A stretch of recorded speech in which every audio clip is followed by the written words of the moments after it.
हर रोज एक नई कहानी देखने के लिए चैनल को सब्सक्राइब करें और बेल आइकन दबाना ना भूलें। नंदिनी अपनी सास कुंती और पति मनोज के साथ रहा करती थी। नंदिनी की शादी को 5 साल हो चुके थे, पर अब तक नंदिनी को एक भी औलाद का सुख प्राप्त नहीं हुआ था। एक दिन नंदिनी की चाची सास नंदिनी के घर आती है और रमा को आवाज लगाती है, जिज्जी, ओ जिज्जी, कहाँ हो? जरा बाहर तो आओ। क्या हो गया रमा? क्यों इतना चिल्ला रही है तू? भगवान झूठ ना बुलाए जिज्जी, पर चिल्लाने वाली बात ही है। अगर आपने ये बात सुनी ना तो आपका भी मुंह अपने आप ही चिल्लाने लगेगा। अरे पर बात क्या है, मुझे तो बताओ। अपनी वो रज्जो है ना, उसकी बहू को लड़का हुआ है, लड़का। बताओ, अभी शादी को सिर्फ 1 ही साल हुआ है और उसने अपने परिवार वालों को एक बेटा भी दे दिया। अच्छा, ये तो बहुत अच्छी बात है। पता नहीं मुझे मेरे पोते पोतियों का चेहरा कब देखने को मिलेगा। अरे क्या खाक अच्छी बात है। आप कब तक दूसरों की खुशी में खुश होती रहेंगी जिज्जी? भगवान झूठ ना बुलाए जिज्जी, पर आप मेरी मानो तो अपने मनोज की दूसरी शादी करवा दो, क्योंकि आपकी ये बहू तो आपके घर को चिराग देने वाली है ही नहीं। ये तो कैसी बात कर रही है रमा?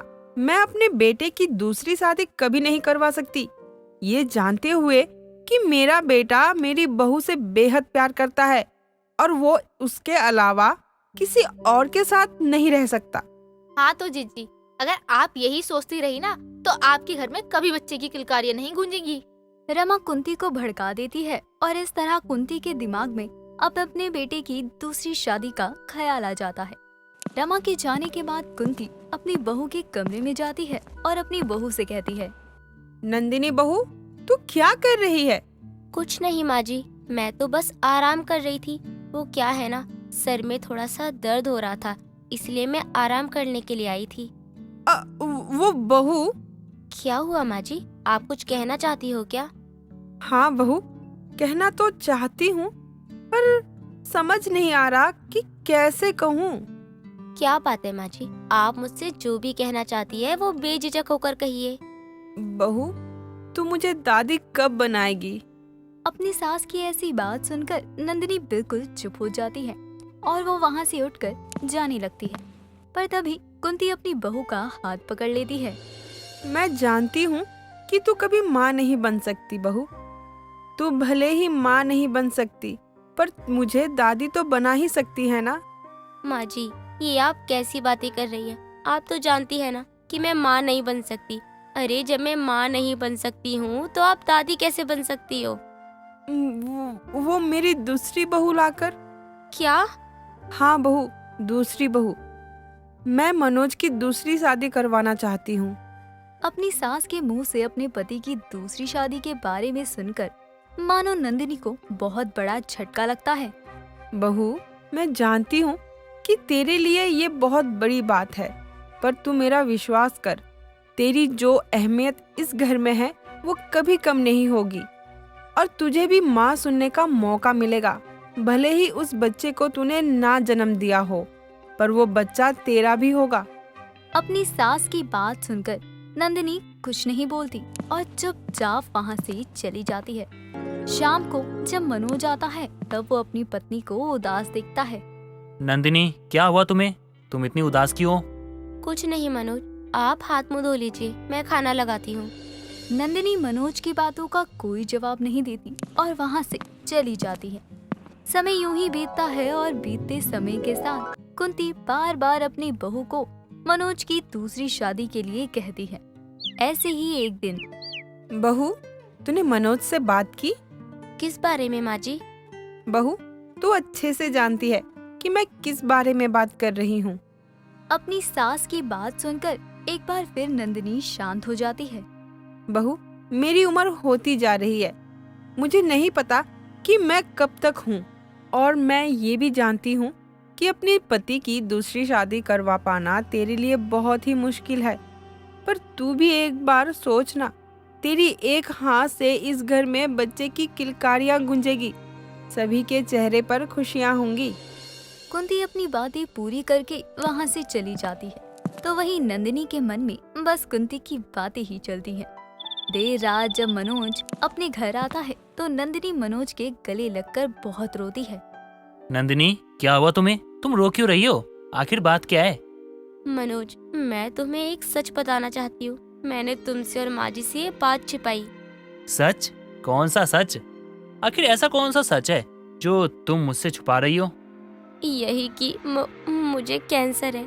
मेरे पास ज्यादा समय नहीं है मनोज, और मैं अपने बचे हुए समय में आपके साथ किसी और को देखना चाहती हूँ। तुम पागल हो चुकी हो क्या नंदिनी? अरे मैं तुमसे प्यार करता हूँ, और तुम्हारे अलावा मैं किसी के बारे में नहीं सोच सकता। और तुम्हें इतनी बड़ी बीमारी है, तुमने मुझे आज तक क्यों नहीं बताया? क्यों?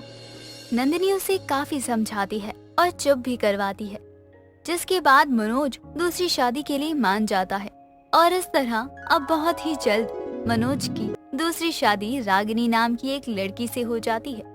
रागिनी आते ही सबके दिलों में जगह बना लेती है। समय बीतता है और बहुत जल्द ही करवा चौथ भी आ जाता है।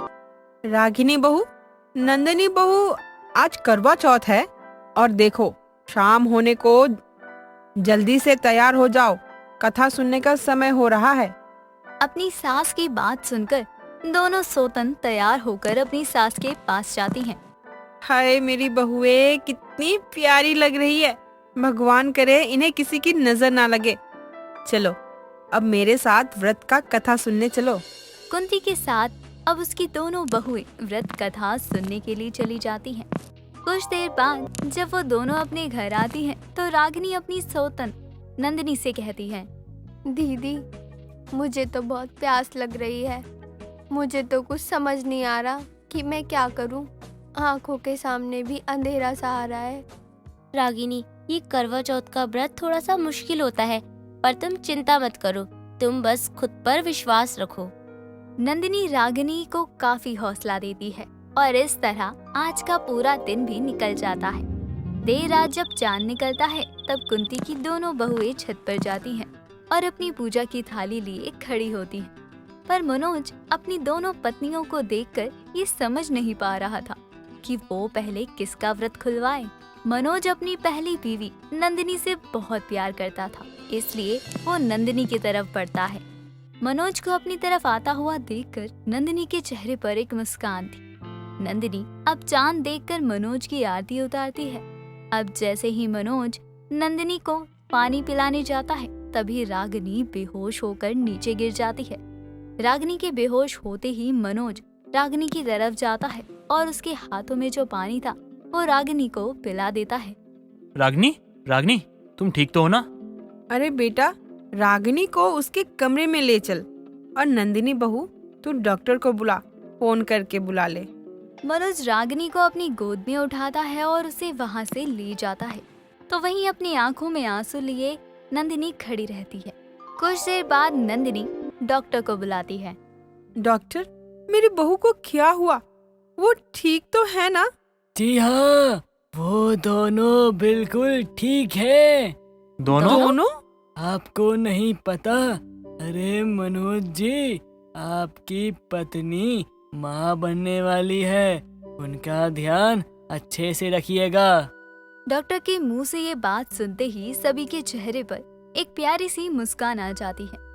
समय गुजरता है। अब घर के सभी लोग रागिनी पे ज्यादा ध्यान देते हैं। ये देखकर नंदिनी को जरा भी अच्छा नहीं लगता। कहीं ना कहीं अब नंदिनी को रागिनी से जलन होने लगती है, लेकिन वो कभी किसी को ये जताती नहीं कि उसे रागिनी से जलन हो रही है। ऐसे ही एक रात मनोज दो सोने की अंगूठियां लेकर आता है। मनोज अंगूठी को लेकर सबसे पहले रागिनी के पास जाता है, पर जब ये नंदिनी को पता चलता है कि मनोज उसे अंगूठी देने गया है, तो नंदिनी अपनी आंखों में आंसू लिए अपने कमरे में आती है और अपना सामान पैक करके वहाँ से चली जाती है। कुछ देर बाद जब मनोज आता है, तो उसे नंदिनी कहीं भी नहीं दिखती। अगर उसे कुछ दिखता है तो वो थी एक चिट्ठी। मनोज जब उस चिट्ठी को पढ़ता है, तो उसे पता चलता है कि नंदिनी ने कुंती के कहने पर झूठ बोलकर अपने पति की दूसरी शादी करवाई थी। मनोज जी, मैं बहुत खुश हुई देखकर कि आप रागिनी के साथ खुश हैं। बस ऐसे ही खुश रहना और मुझे कभी याद मत करना। तुम्हारी नंदिनी। नंदिनी। दोस्तों, अगर आपको ये कहानी पसंद आई तो इसे लाइक करें, शेयर करें और कमेंट करके बताएं कि कहानी में आपको सबसे अच्छा क्या लगा।